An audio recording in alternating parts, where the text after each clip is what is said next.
Fight fans, buckle up. Merab Dvalishvili taps Demetrious Johnson in training.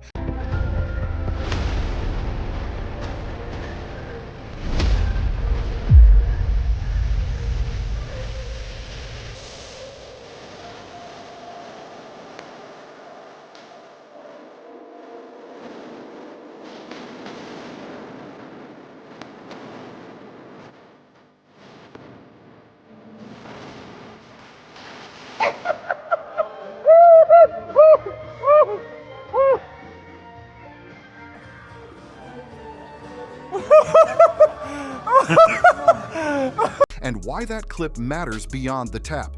The video is short, the context is friendly, but the signal is loud.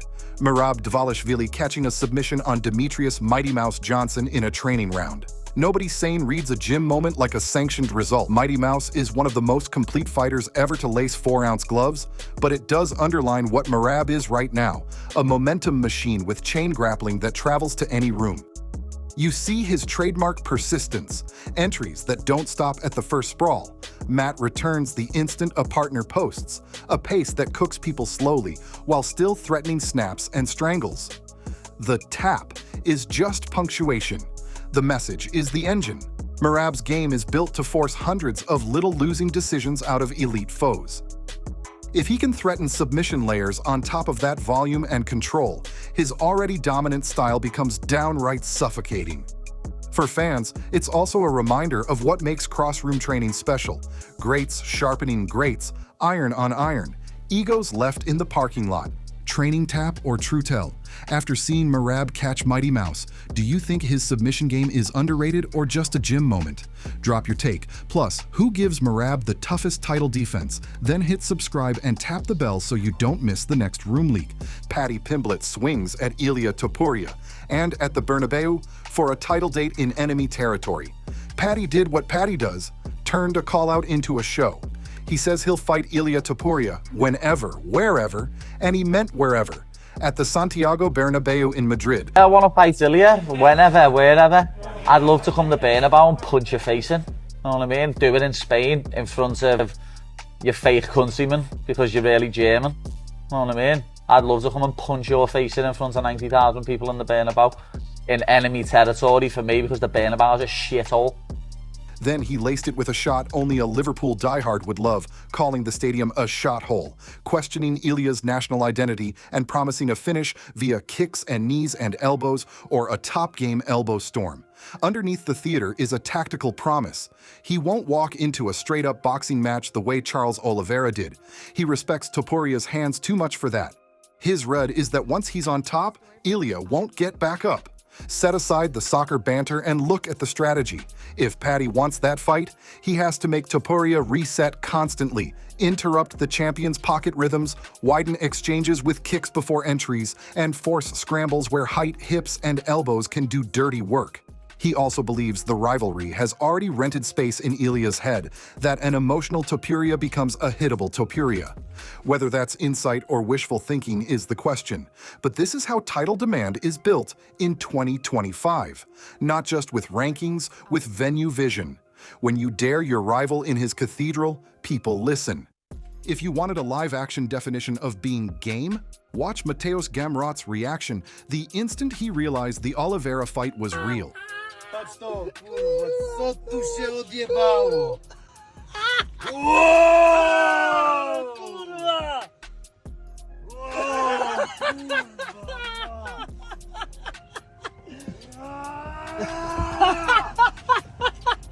Kurwa! Wow! Ja pierdolę! Kurwa! Wow! Ja pierdolę!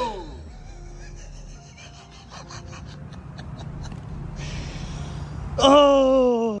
He'd campaigned from the first rumor of Rafael Fiziev's withdrawal, kept his name on the line while others hedged, and when the phone finally rang, the energy poured out.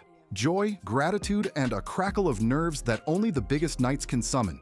It's the look of a man who knows he just earned the test he's been asking for. Gamrot's path to this point reads like a grind-set manifesto. KSW champion, relentless schedule, 4-1 in his last 5 with wins over Ludovic Klein, Rafael dos Anjos, Rafael Fiziev, and Jalen Turner. The lone slip a split against Dan Hooker. But Oliveira isn't a merit badge. He's the final exam. Gamrot's best traits: pace, entries that zig when you expect zag, Matt returns on reflex, must survive a chaos specialist who punishes the in-between. When Mateusz drops levels, Oliveira's knees are waiting. When he finishes on a hip, the guillotine is already circling. This is why Gamrot's jubilation quickly turns into focus in that clip. He didn't just land a fight. He landed this fight in Rio, against a wave of sound and a man who wins by turning safe positions into trapdoors. He asked for it. Now he gets to find out what his cardio and composure look like when every second is noisy. While fighters dream out loud about White House lawns and stadium stompers, the people who sign checks are drawing a different map. TKO's Mark Shapiro spelled it out at a conference. If you want the UFC, you pay. Chicago's United Center just posted its highest grossing event ever. Yes, including the Jordan years. And the city is already back at the table for 2026. Good start, but not enough. With 13 PPV-level events and 30 fight nights to place each year, if St. Louis outbids Des Moines, St. Louis gets the show. If Atlanta, Charlotte, or Detroit put up site fees, they jump the queue. Internationally, Abu Dhabi has already set the standard. Saudi Arabia is joining the bidding with more dates, bigger checks, and a hunger to turn Fight Week into national theater. This isn't crass.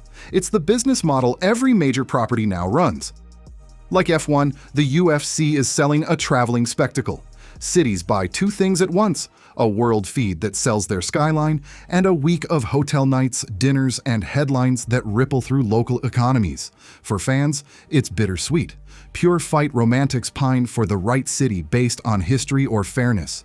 Reality says site fees set the calendar, then the calendar sets the story.